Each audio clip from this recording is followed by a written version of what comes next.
Hi everyone, welcome back to Julia's story. Before we begin, tell us where you're watching from in the comments.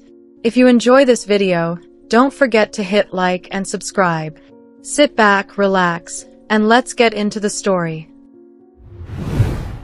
Mornings in our neighborhood smell like bread and engine oil. By 7, the bakery 2 doors down has its trays in the window, and by 8, the corner garage sends a thin ribbon of smoke into a sky that is usually a stubborn gray. I grew up between those two scents, the comfort of dough rising and the grit of gears turning, a life measured in small repairs and small joys. My father always said that steadiness is a kind of wealth. You keep your word, you keep your head down, you keep the car running. He is a quiet man, my father.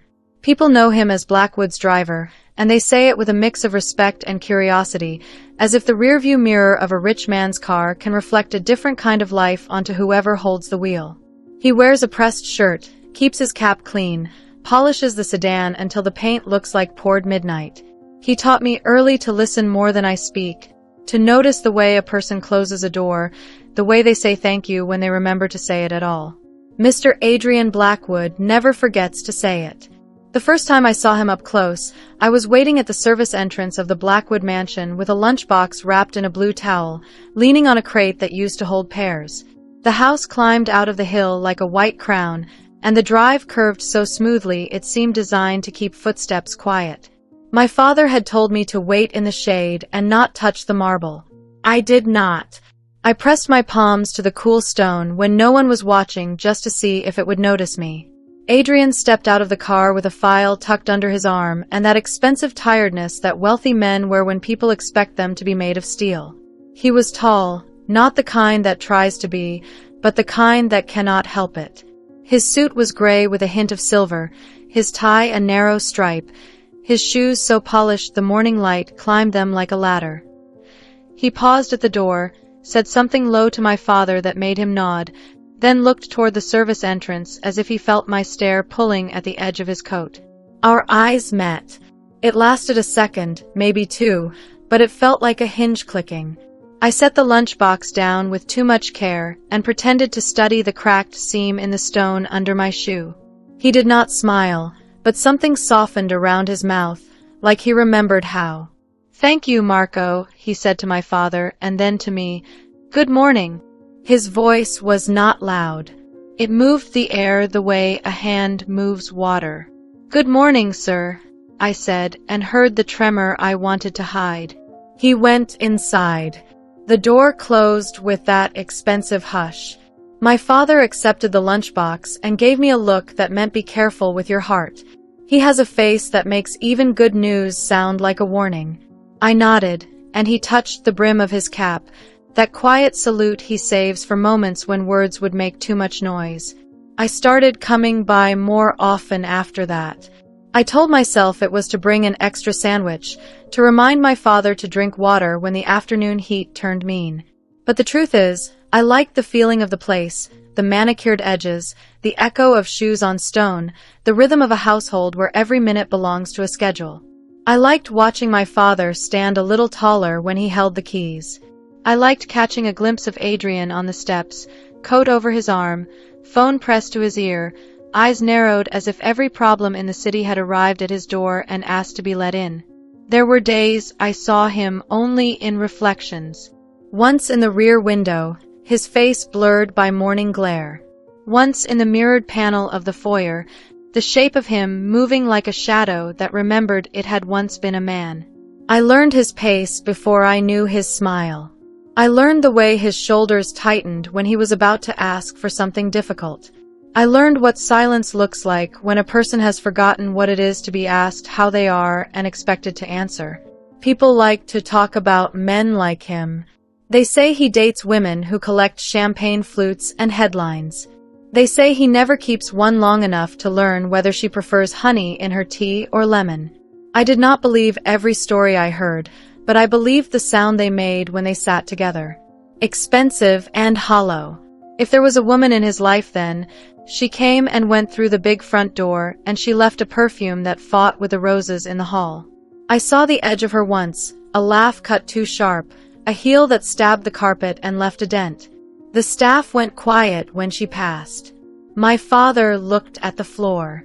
Adrian's face did not change. On a warm evening in late spring, the kind that makes the city sweat and the trees hold their breath, I waited on the low wall by the drive with a book I was not really reading. Fireflies tried to light the dark before the lamps took over. The front door opened, and Adrian came out with no file, no phone, just a loosened tie and a look like the day had been long enough. He caught sight of me and changed direction without breaking his step. "You wait for your father," he said. "Yes," I answered. "He is finishing the last run." He nodded and glanced at the book in my lap. "What are you reading?" "A story where the girl leaves home and finds out the world is wider than the road from her door to the well," I said, then felt foolish and wished I had said something smaller. "That is a good kind of story." He almost smiled. "Does she like what she finds?" "She does not know yet." "And do you?" I looked up. The evening air pushed a loose strand of hair forward, and I tucked it back behind my ear, buying a second. "Some days I think the road is enough," I said. "Other days it feels like a string tied a little too tight." His eyes went distant for a heartbeat, as if we had both stepped onto a path only we could see. He glanced toward the gate where the city waited, hungry and glittering. Then he looked back at me, studying, careful. "My driver speaks highly of you," he said. "He says you mend what you can and forgive yourself what you cannot." I smiled. "He is very kind. He likes to pretend I know what I am doing." "Maybe you do," he said softly. Then he nodded toward the kitchen door. "There is lemonade inside if you would like it." "Tell Mrs. Lane," I said, "to pour 2 glasses." It was a small invitation, but it opened a space I had not expected to enter. I carried the book and the weight of my own shyness across the cool tiles and stood in a kitchen that smelled like sugar and clean steel. Mrs. Lane was all brisk hands and soft eyes, and she filled 2 glasses with cold gold and a slice of something tart. When I brought them back to the steps, Adrian took one with a thank you that reached his eyes. We drank in a quiet that felt like a held breath. A car turned onto the drive. My father at the wheel, the silhouette familiar as my own hands. Duty tugged at the moment like a steady tide. Adrian set his glass down, and the distance returned, not cruelly, just as a fact of our 2 lives. "Good night," he said. "Good night," I answered. He walked toward the car, and my father stepped out, all neat lines and careful respect. I slid the book into my bag and felt the strap dig into my shoulder like a reminder. On the way home, I watched the city slip by our windows in a wash of light and thought of the lemonade, the precise way Adrian said my father's name, the question in his voice when he asked whether I liked what I found. Later, in my room above the bakery where the walls are thin and the moon paints a rectangle on the floor, I opened my mother's locket and traced the worn crest stamped inside. My father never wanted to talk about it. He always said some stories stay closed to keep people safe, and I learned to stop asking. But that night, the metal felt warmer in my palm, as if it had been awake all this time, waiting. I blew out the candle and lay in the dark with my eyes open, listening to the city settle and to my own heartbeat counting out the seconds. Somewhere on the hill, a man I was not supposed to know had said good night like it meant more than sleep. Somewhere in the spaces my father kept sealed, a door I had not noticed was beginning to crack. By morning, I told myself, everything would feel small again.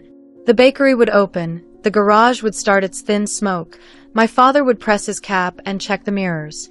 I would carry a lunchbox wrapped in a blue towel and remember my place. It would have been easier if the world had agreed. The day started like any other, with my father polishing the car until the chrome gleamed as if it could blind the sun. I waited by the stone steps, pretending to be absorbed in my book, though my eyes kept straying toward the mansion doors. Normally Adrian would sweep past without a glance, his mind already racing ahead of him. But that morning, something shifted. He came down the steps slower than usual, his tie already loosened though the day had barely begun. He stopped by the car, scanning the drive as though looking for a thought he had misplaced. His gaze landed on me, and instead of moving on, he tilted his head slightly, as if weighing a decision. "Are you heading home now?" he asked. His voice was steady, but there was a question hiding under it. I blinked, caught off guard. "Yes, I usually walk. It's not far." "Get in," he said simply, opening the rear door himself. "I'll drop you off." My father hesitated, his eyes flicking between us. He didn't speak, but I felt his unease in the stiff set of his shoulders. I hesitated too, unsure if I was stepping into something I wasn't meant for. But Adrian's expression wasn't commanding, just patient, as if he would wait all morning for my answer. So I nodded and slid inside. The seat was soft, the kind of leather that seemed to sigh under you, and the faint scent of cedar lingered in the air. I folded my hands tightly on my lap, conscious of every breath. My father started the engine, and the car eased away from the mansion gates. For a long minute, silence wrapped around us. I could hear the low hum of the engine, the faint tick of the clock on the dashboard. Then Adrian spoke. "What do you read?" he asked, his tone curious rather than polite. I glanced down at the book still in my hand. "Stories," I said. "Mostly ones where people travel farther than they thought they could." "And do you want that? To go farther?" His eyes met mine in the reflection of the window, sharp but not unkind. I shrugged, forcing a small laugh. "Sometimes. Other times I think the world outside might be too big for me." "You'd be surprised," he said softly, as if speaking more to himself than to me. The city streets blurred past.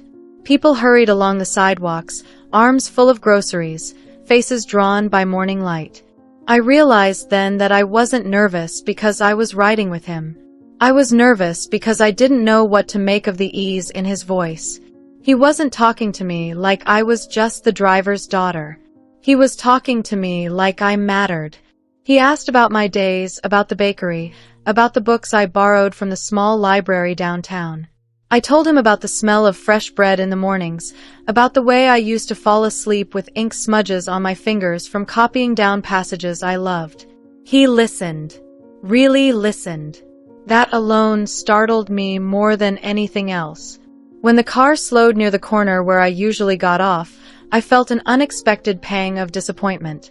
My father pulled smoothly to the curb, but Adrian leaned forward slightly. "Thank you," he said, his eyes catching mine again. "For the conversation." I swallowed, trying to match the steadiness in his tone. "You're welcome." He didn't smile, not exactly, but his lips curved just enough to change his face. Then the car pulled away, leaving me standing on the sidewalk with my book pressed to my chest and my heart thudding in a rhythm I couldn't quiet. That night, as I washed the dinner dishes, my father finally spoke. His words were low, almost lost under the running water. "Be careful," he said. "Men like him, their worlds are different." I didn't answer. I couldn't, because even as the warning echoed inside me, I found myself hoping Adrian would ask again, hoping for another unexpected conversation that made the city feel a little less ordinary and the air between us a little too charged to ignore. The next few days slipped by like water through my fingers. I told myself I wouldn't linger near the mansion steps again, that I'd just drop off Father's lunch and head home without waiting. But every morning I found my feet carrying me back, book in hand, pretending to read while my eyes followed the door. Adrian didn't speak to me for 2 days. He walked past with his phone pressed to his ear, his jaw tight, his mind miles away. I tried not to feel the pinch of disappointment, but it hung heavy on me, like carrying a secret weight no one else could see. On the third morning, everything changed. He came down the steps without his phone, his pace slower, his gaze sweeping across the drive until it caught on me. I felt heat rush to my cheeks before he even said a word. He stopped in front of me, his hands in his pockets, his expression thoughtful. "You don't belong sitting on stone steps," he said quietly. I frowned, clutching my book tighter. Where should I sit then? At a table, he replied. With a cup of coffee that isn't burned, and a meal that doesn't taste like it was cooked in a hurry. He paused, studying me. Have dinner with me. I blinked, stunned. Dinner. With him. The words didn't even seem real. Dinner. I repeated, just to make sure I hadn't imagined it. Yes, he said simply. Tonight. My driver will bring you. I hesitated, glancing toward the car where my father was adjusting his gloves, carefully not looking at us. The thought of sitting across from Adrian at a table, of talking without my father in the front seat or the staff bustling around, made my stomach twist with both excitement and fear. I don't really have anything to wear for a place like that, I whispered. Adrian tilted his head, and for the first time, a real smile tugged at his lips. I'll take care of that. Before I could argue, he turned to Mrs. Lane, the housekeeper who had appeared on the steps with a clipboard in hand. Make sure something suitable is arranged for her, he said, his tone smooth but final. I wanted to protest, to tell him he didn't have to, that I wasn't some doll to be dressed up.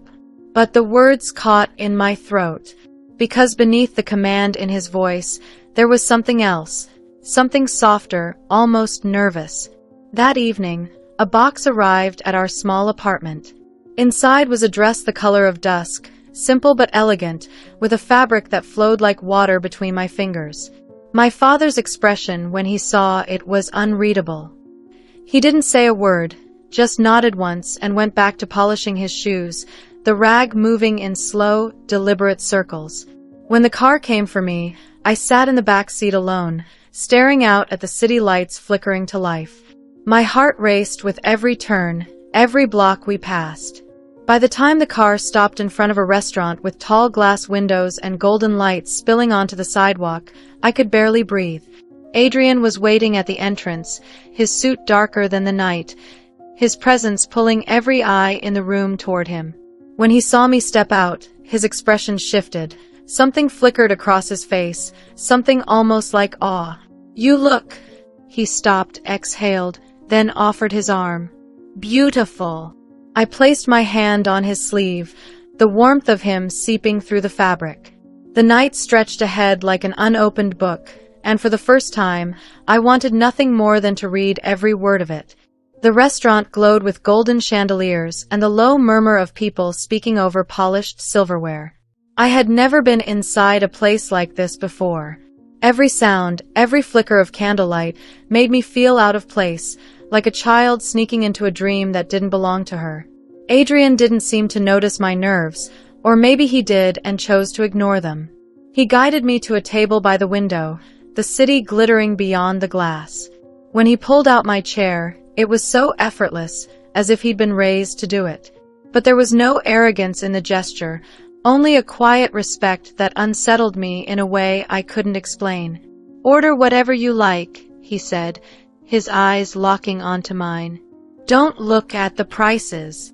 I swallowed hard, opening the menu with trembling fingers. The dishes had names I could barely pronounce. After a moment of panic, I closed it and whispered, You choose for me. His lips curved slightly. Brave, he said, as though I had passed some secret test.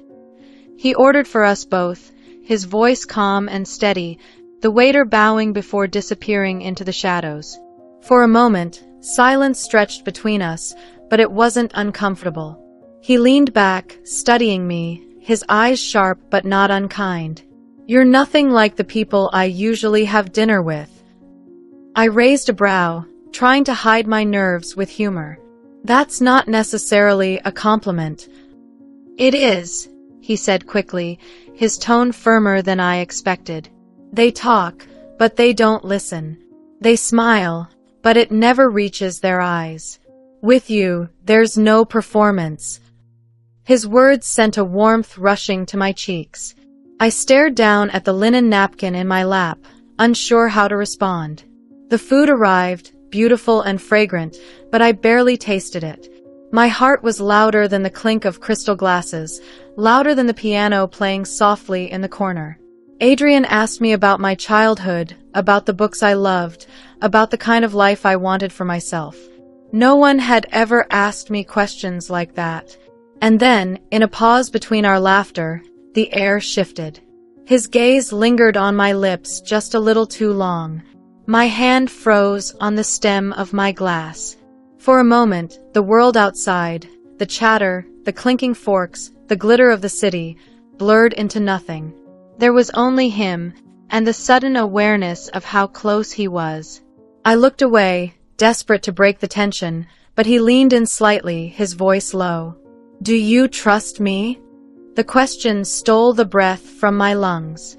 My answer came before I could think. Yes.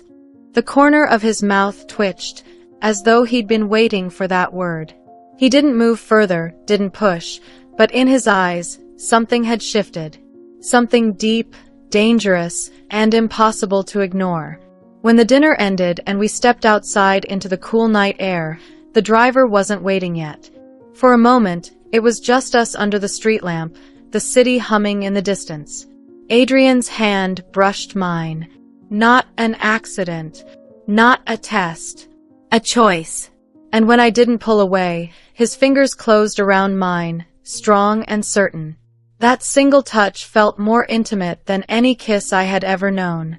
It was the line neither of us could pretend didn't exist anymore.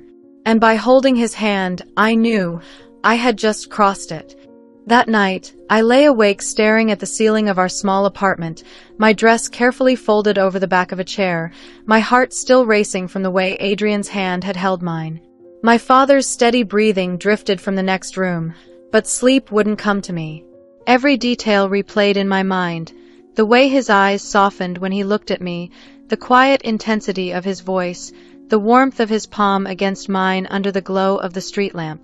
I wanted to tell myself it was nothing, a simple gesture, a moment that would fade when the sun rose. But deep inside, I knew it wasn't. Something had shifted between us, and I wasn't sure I was ready for where it might lead. The next morning, I tried to avoid him. I told myself I'd drop off Father's lunch quickly and slip away before Adrian appeared. But as I crossed the marble drive, I heard his voice. "You're avoiding me." I froze, the paper bag of bread and fruit suddenly heavy in my hands. Slowly, I turned. He stood near the car, jacket slung casually over his arm, his tie loose. His eyes, however, were sharp, searching. "I'm not," I whispered, though my voice betrayed me. He stepped closer, his presence filling the air between us. "You are. And I can't decide if it's because of me, or because you feel what I feel and you're afraid." The bag nearly slipped from my hands. My heart pounded so loudly I was sure he could hear it. "Adrian, you shouldn't say things like that." "Why not?" His voice was low, but insistent. "Because I'm your father's employer? Because the world would call it wrong? Or because if I say it out loud, you won't be able to deny it anymore?" I shook my head, panic fluttering in my chest. "People will talk. My father, he trusts you. Adrian's expression softened, though his eyes burned with something I couldn't name. "Then let them talk. Let him trust. None of it changes the truth." I couldn't breathe, couldn't move. And then, as if fate had been waiting to strike, my father's voice cut across the driveway. "Emma!" I jumped, spinning toward him. He stood by the garage, his eyes narrowed, his jaw tight. Adrian's expression hardened instantly, his mask sliding back into place. "I'll see you tonight," he murmured under his breath before striding away, leaving me trembling in the morning sun. That evening, I couldn't sit still. Every sound outside made me flinch, every shadow seemed heavier. When the knock finally came, my father rose to answer it, but I was already on my feet. It wasn't Adrian. Not exactly. It was his driver, holding an envelope. Inside, a note written in Adrian's bold, sharp handwriting. Meet me. Midnight. The gardens. I pressed the paper to my chest, my pulse racing so fast it hurt.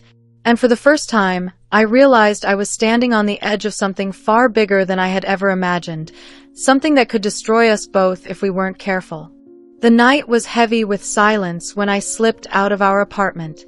The streets were dim, the air cool against my skin, and my steps quickened as though the darkness itself urged me forward. My father was asleep, or at least I prayed he was. If he had seen the note Adrian sent me, if he knew where I was going, I couldn't imagine the storm that would follow. The mansion's garden stretched out like a secret world, lit faintly by lamps tucked among trimmed hedges and stone pathways. I found him standing near the fountain, his tall frame washed in silver moonlight. For a moment, I just stared, unsure if I should turn back, unsure if I was brave enough to face what waited here. "You came," Adrian said softly, his voice carrying easily through the stillness. "I shouldn't have," I admitted, hugging my arms around myself. "Maybe not," he replied, stepping closer, his eyes locked onto mine. "But I'm glad you did." I felt the words cut through me, deeper than I wanted to admit. He reached for my hand, not as boldly as before, but as if asking permission. My fingers trembled, but I didn't pull away. "You scare me," I whispered, surprising myself. His brow furrowed. "Why?" "Because I don't know what this is. Because I don't know who I'll be if I let it happen." Adrian's jaw tightened, his hand tightening slightly around mine.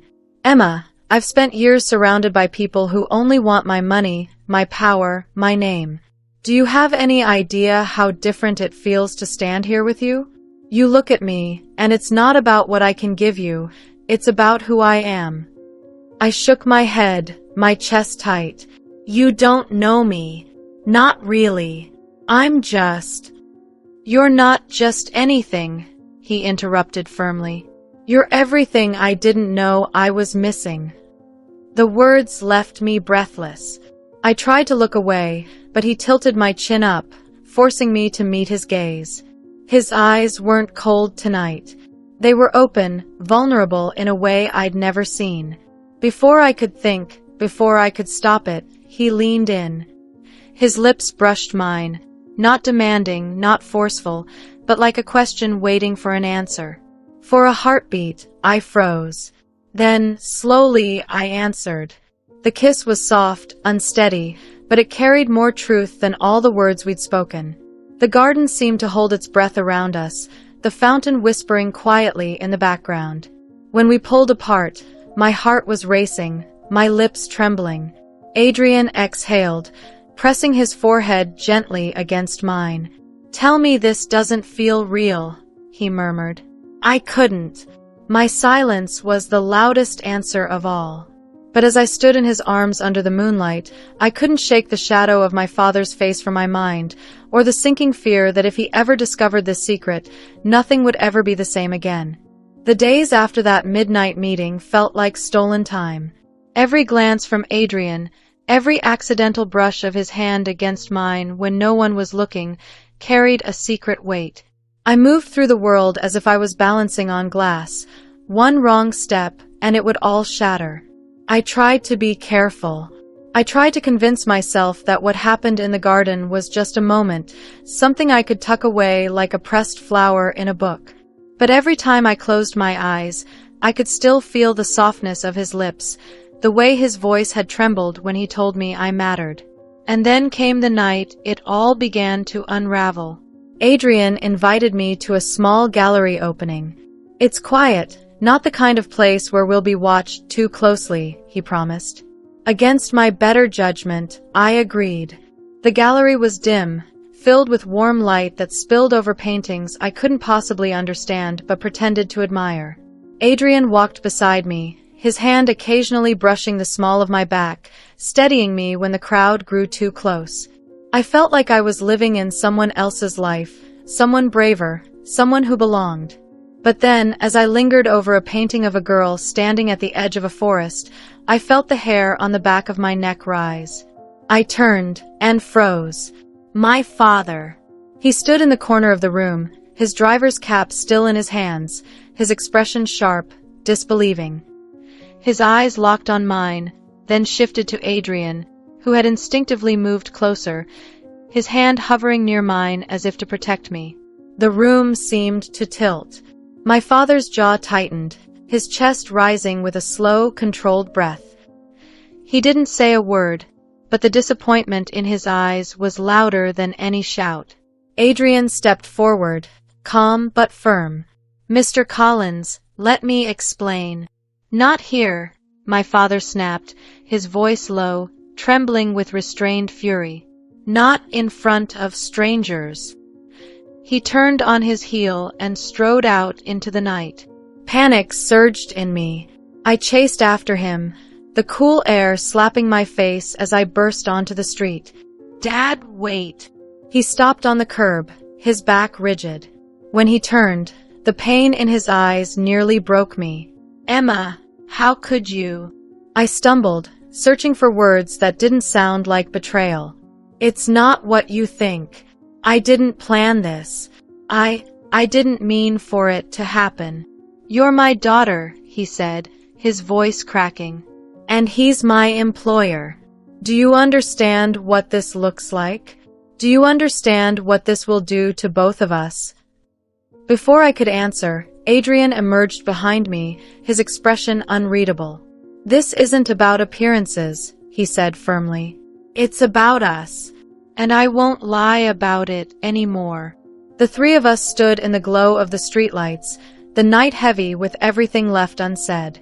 I felt torn in half, caught between the man I loved and the father who had given up everything to protect me. And in that moment, I realized the truth. No matter what I chose, someone I loved would get hurt.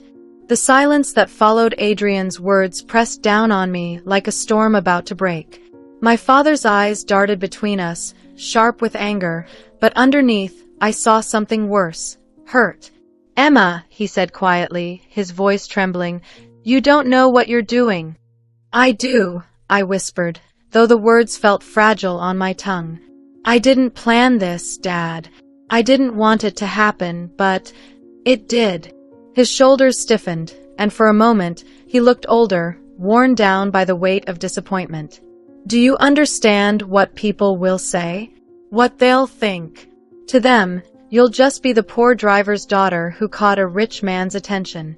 They'll never see you for who you are." Adrian stepped closer, his voice steady, almost defiant. "Then let them talk. I don't care what they think. I care about her." My father's jaw tightened. "Easy for you to say.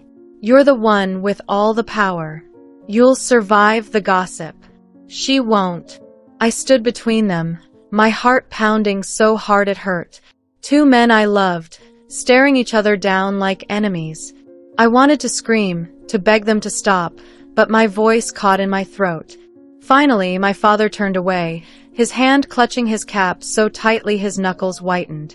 "Emma, you're all I have left.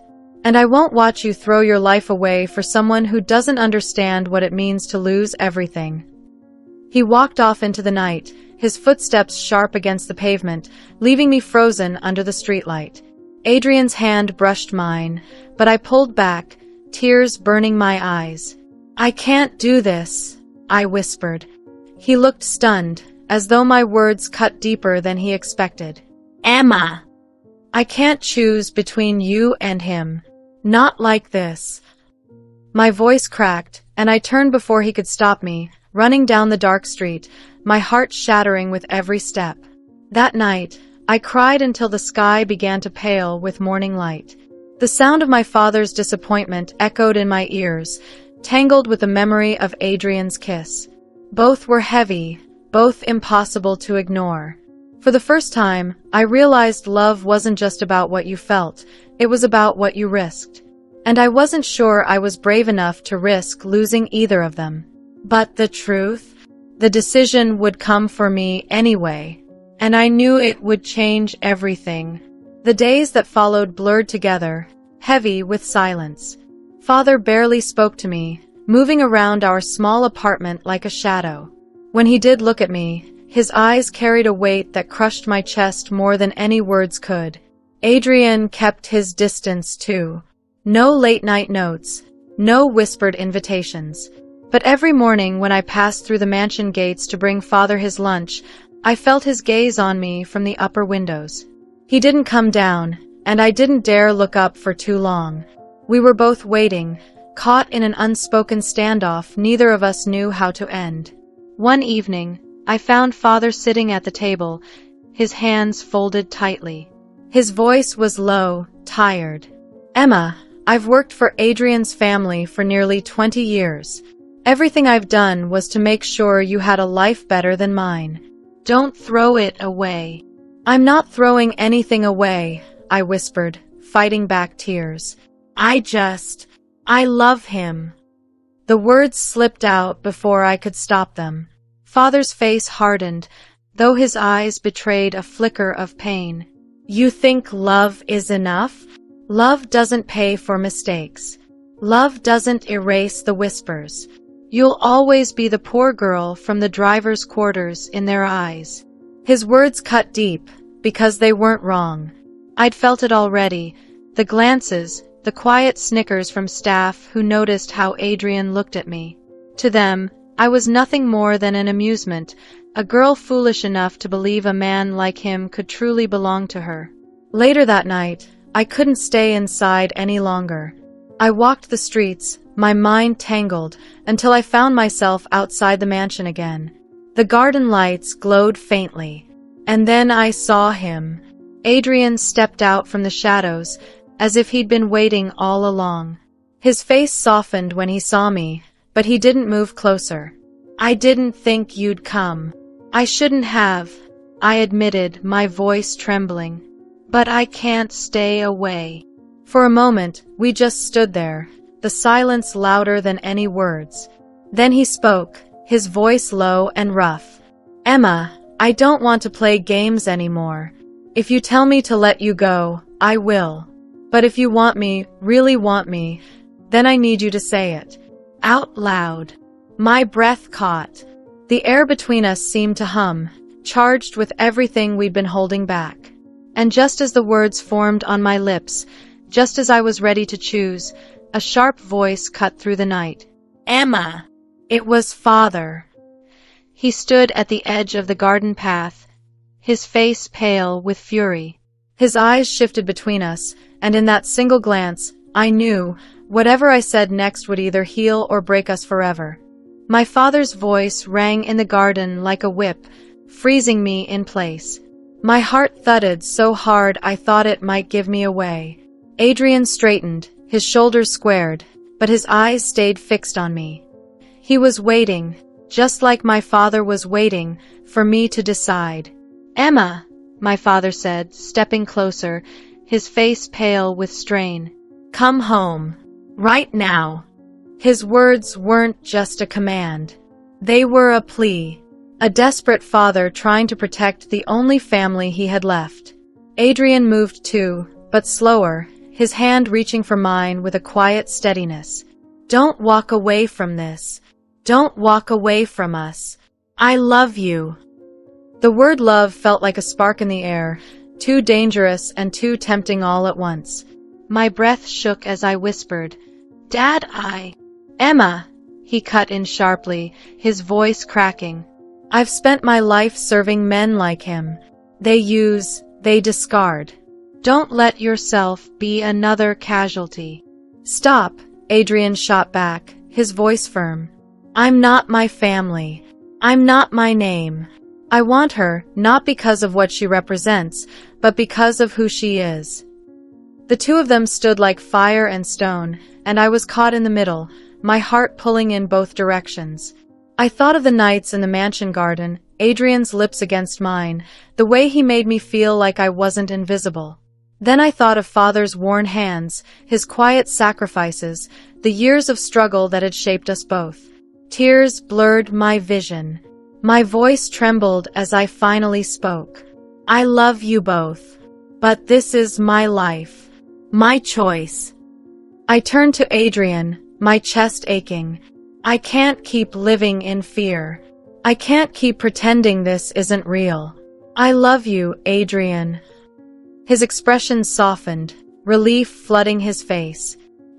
He stepped forward, but my father's sharp intake of breath cut the moment in two. I turned to him, my voice breaking. Dad, I'll always be your daughter. That won't change. But if you ask me to give this up, to give him up, then you're asking me to stop being myself. The silence that followed was suffocating. My father's face hardened, but his eyes glistened with something he refused to let fall. After a long, heavy pause, he turned away. Do what you want, Emma, but don't expect me to watch. And then he walked off into the night. Adrian's hand found mine, his grip firm, grounding me as my world tilted. I wanted to run after father, to beg him to forgive me, but my feet wouldn't move. All I could do was stand in the garden, torn open, holding the hand of the man I loved while watching the man who raised me disappear into the shadows. And in that moment, I knew the truth. Love could make you whole, but it could also cost you everything. It's strange how quiet the world feels after a storm. For weeks, the mansion seemed too big, too empty, even with Adrian's arms around me at night. I had chosen love, but in choosing, I'd torn another love away. Father didn't speak to me. He left the mansion the next morning, resignation letter folded neatly in his jacket pocket. No arguments, no goodbyes, just a silence that hurt more than shouting ever could. I watched him go from the upstairs window, my heart breaking with every step he took down that long driveway. Adrian tried to comfort me. He brought me into his world fully, dinners with associates, trips into the city, whispered promises of forever. And for a while, I believed I could have it all. That somehow, love would smooth over the cracks I'd made. But every time I passed a quiet street that looked like home, or smelled the faint scent of engine oil that reminded me of father's work clothes, I felt the weight of what I'd lost. I had gained a man who saw me as more than a driver's daughter, but I had lost the man who taught me how to fight for myself in the first place. Months passed before father and I spoke again. It wasn't in some dramatic reunion, just a quiet afternoon when I found him at the old cafe near the bus stop. He looked older, lines deeper, but his eyes softened when they met mine. We didn't talk about Adrian. We didn't talk about betrayal or choices. We just shared coffee in silence, the way we used to when words weren't needed. It wasn't forgiveness, not yet, but it was a beginning. And maybe that's what love really is. Not perfect endings, not sweeping gestures, but beginnings. Painful, messy, complicated beginnings that you have to fight for every single day. So yes, I am the millionaire's wife now. But before that, I was a daughter. A girl from a tiny apartment who gave her heart to the wrong man, or maybe the right one, depending on how you see it. And every time I lie in Adrian's arms, I wonder if love was worth the price I paid. The truth, I still don't know. But what I do know is this: love never leaves you untouched. It burns, it heals, it scars. And once you've been through it, you're never the same again.